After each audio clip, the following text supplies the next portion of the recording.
on 94.3 WSC. Is Ron Paul on the line, by the way, guys? He sure is. All right. Thank goodness. Now, Ron, I just want to explain to you what's going on here in Radio Row. I know you were at the Southern Republican Leadership Conference here in Charleston. Thanks for joining us this morning, by the way. Thank you. Now, Rick Santorum just sat down. This just got a little awkward. So he totally moved over, and he's going to come back. He moved out of the way of the doctor. So I'm sorry that you're not here on Radio Row with us, because I made you a recipe out of the Ron Paul family cookbook. I made you some impossible pie. Oh, my goodness. Why didn't somebody tip me? Oh.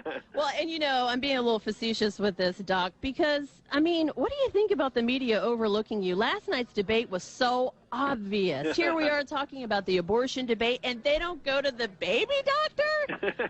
It is pretty amazing, you know, and there was another time they were talking about medicine. They spent about 10 or 15 minutes on it, and I finally got his attention. But on the abortion issue, it was the crowd that finally made him change his mind. He said, oh, let's go on to something else, something else. And then the crowd started yelling, and he says, do you really want to talk about this? I said, yeah, I want to talk about it. You know, I am a doctor, you know. We have Dr. Ron Paul live here on 94.3 WSC in our special broadcast on Radio Row. Questions from our listeners this morning. Joshua wanted to know, if you close all the bases around the world, Ron, and you bring these guys home, where are they going to go? He's afraid they're going to be cast out. They'll be unemployed.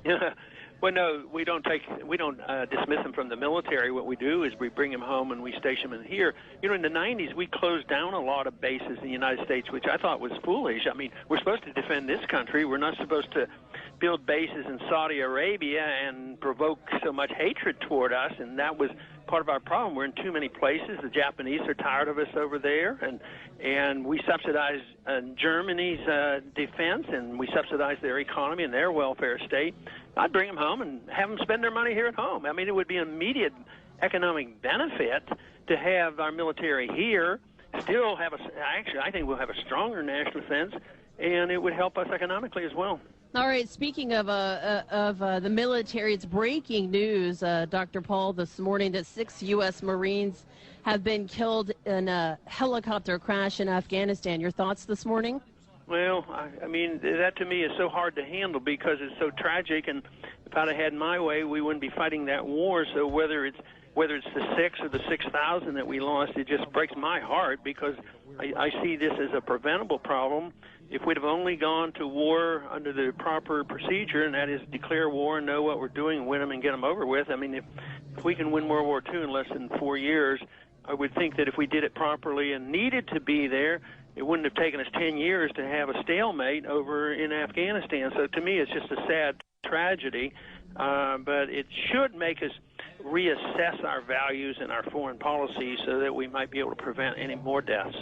Dr. Ron Paul joining us live here on 94.3 WSC. We're occupying Paul Street right now, Ron. No, good. You're getting your day in the sun because, boy, does the media love to snub you. What's that all about?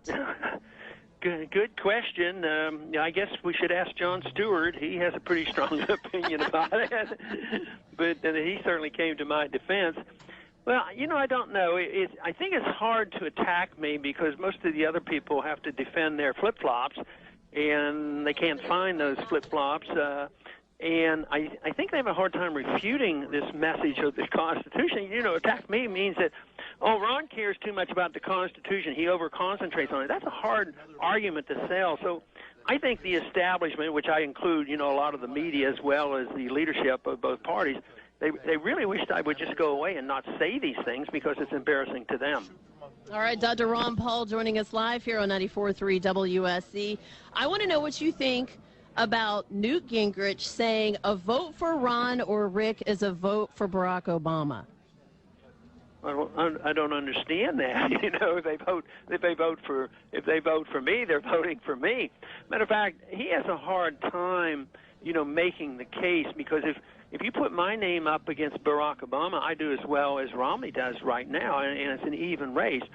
because the freedom message is very appealing to independents. It has civil liberties involved. It has a foreign policy which is different, and the progressives who put Obama in office are very, very frustrated. So I get a lot of support from Democrats and independents, and the votes both in Iowa and New Hampshire shows this. So I think that's wishful thinking on their part to think that I wouldn't do well against Obama. Well, your final thoughts, South Carolina listeners, the ears are on you right now, Ron. Your final thoughts before we head into the primary tomorrow. Well, the main thing is if they want to change in the course, they got to vote for somebody who's not part of the status quo, and I certainly am challenging the foreign policy, the monetary policy, the only one that's talking about real spending and shrinking the size of government. So if they care about the status quo, they don't have much work to do. I mean, if I don't win the primary, another Republican will win as part of the status quo. If we don't do anything, we're going to have more Obama.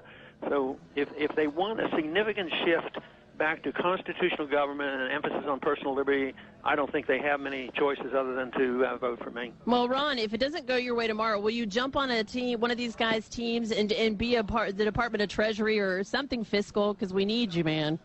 No, I wouldn't be quite ready to do that. I see the races.